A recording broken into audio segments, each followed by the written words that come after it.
Hi, I'm PrepperMark, and today I want to talk to you about bugging out in the wintertime. Now, to me, the wintertime is the worst time of the year to have to bug out in. Now, if you live in an area like I do, you have snow, ice, and freezing temperatures, all which is going to make it really hard to survive in the wilderness. Now, you're going to need all the right gear to help you survive with, and you're going to have to try out all your gear to make sure everything works. And the best way to do that is to camp out in your backyard. And if you don't have a backyard, find a campground real close by and camp out there.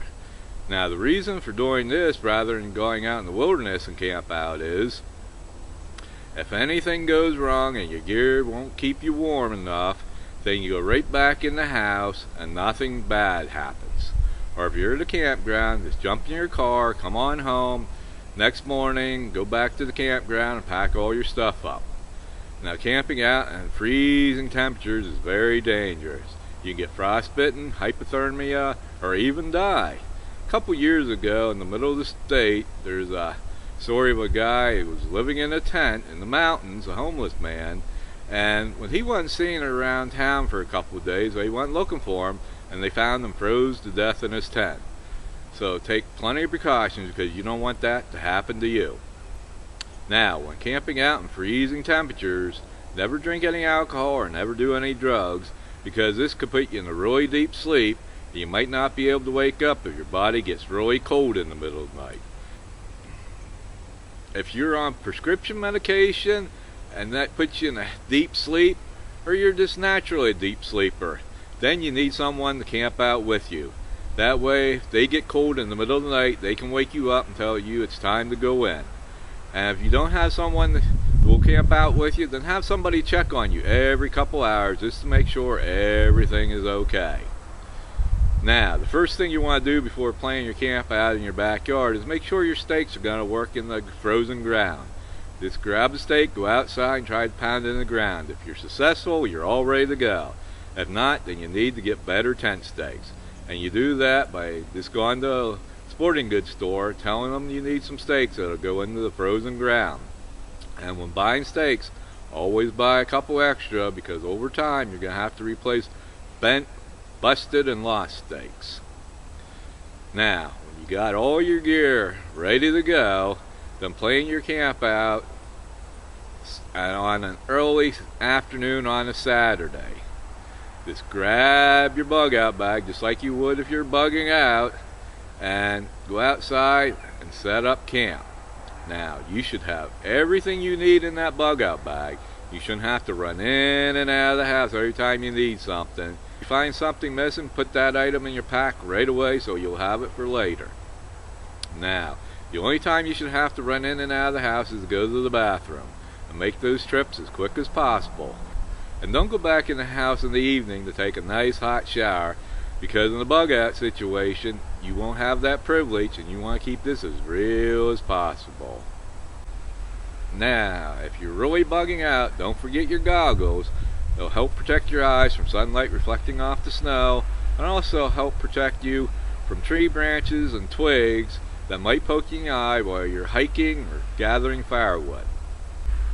When hiking in the wilderness, always stop hiking about 2 hours before it gets dark. That way you'll have plenty of daylight to set up camp. The first thing you want to do when you set up camp is you want to gather firewood. You want to get enough firewood to last you throughout the night and have some for in the morning. So when you wake up, there's wood right there ready to go. Make a campfire with so you can get warmed up and make a nice hot drink. Now, when gathering firewood, it's going to be a little bit harder in the winter because anything laying on the ground will be covered with snow. In a wooded area, there will be dead tree branches on the trees that you can break off and use for firewood. Now, always remember to wear your work gloves when gathering firewood to protect your hands. Now, after you get all your firewood gathered, then you want to build a campfire because you need a fire to help keep your hands warm while setting up your tent. Now, when building your campfire, just build it big enough to keep you warm and to cook on. You don't want to spend all your time and energy getting a bunch of wood to fuel a huge campfire that you really don't need. Plus, in a bug out situation, you really don't want your fire to be seen. Now, the next step is to set up your tent. When setting up your tent, make sure you set it up upwind from your campfire. That way, the wind won't blow hot embers from the campfire onto your tent that will burn holes into it. You want to make sure the opening of your tent is not facing the wind. When setting up a tent in the snow, you need to know how big the footprint of your tent is and add 2 feet in each direction. Like mine, my footprint of my tent is 8 foot by 9 foot.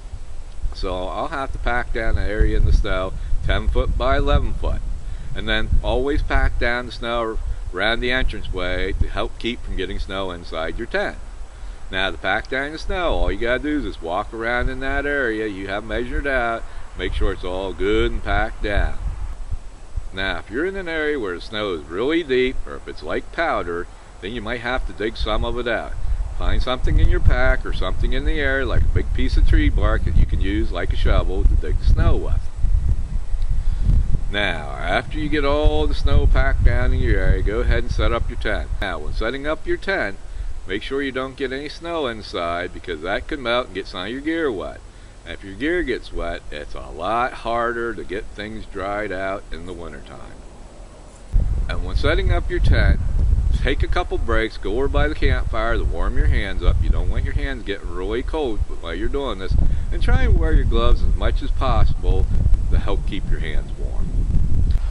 When camping in a snowy area, you need an A-frame tent with a rain fly or a dome roof tent with a rain fly. This way it can breathe, condensation can escape, and snow will slide off. If you have a flat roof type tent, then the snow will accumulate on it, and the weight of the snow will cause your tent to collapse, and you don't want that in a bug out situation. Now, after you get your tent all set up, then you can put your sleeping pad in it, and then put your sleeping bag on top of that. Now, in winter camping, you need a full-size sleeping pad. The thicker the better, to help insulate you from the coldness of the snow and the ground. And you also need a sleeping bag that's rated for the temperatures in your area. Now, if the temperatures in your area gets down to 0 as the lowest temperatures, then you need a sleeping bag rated -20. You always want your sleeping bag rated 15 to 20 degrees lower than the coldest it ever gets in your area. That way you should stay nice and warm without a problem. Also, you want to be warm when you crawl in your sleeping bag at night, because the sleeping bag won't warm you, it just retains your body heat. And you also want to try and eat something right before you crawl in your sleeping bag, because digesting food will help create body heat. And you really shouldn't drink anything right before you're going to crawl in your sleeping bag, because more than likely you'll have to get up in the middle of the night and go to the bathroom, and when you get in and out of your sleeping bag, you'll lose body heat, and you don't want that. Also, before getting in your sleeping bag, take off your clothes, but leave your thermal underwear on. That way you'll be more comfortable and you won't get overly warm. Also, if your clothes aren't dirty or wet, put them in your sleeping bag. That way they'll be warm when you're ready to put them on in the morning. Now, you can put your pack or any gear you're not using inside your tent. And if you don't have room, try to hang it off a tree branch. Now, after you get your camp all set up, then you can go sit by the campfire and relax until it's time to eat.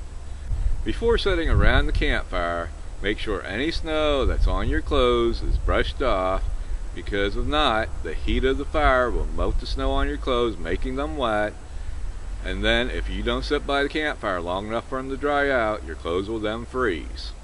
Never sit on the snowy ground around the campfire. Always try and find something to sit on to keep you from losing body heat and to keep snow from melting onto your clothes.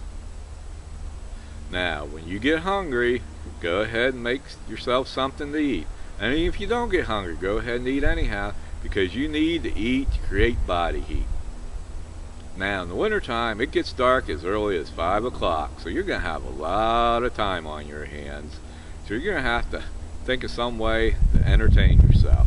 And if you have kids, you're going to have to find some way entertaining them too. One way of entertaining your kids is telling them stories around the campfire. Maybe tell them stories about when you were younger that they never heard before. or maybe tell them stories about how you plan to survive to ease their minds a little. I would shy away from telling them campfire ghost stories because you're bugging out. They're probably already scared enough, and they don't need to be scared anymore. Now, when it's time to get in your tent and crawl in your sleeping bag, always go to the bathroom first, because you don't want to be all nice and snug and comfortable and warm and then have to get up 3 hours later in the middle of the night to go to the bathroom and lose all that heat.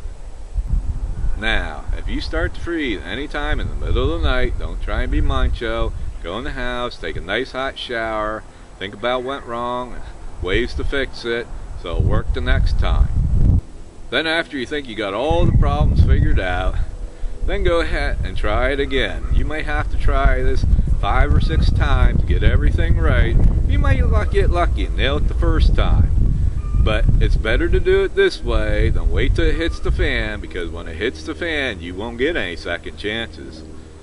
Now, if you have kids, I would suggest doing this by yourself, working out all the bugs before you include them. Then once you get everything working right, then have them camp out with you, and then work out any new bugs that you might end up having.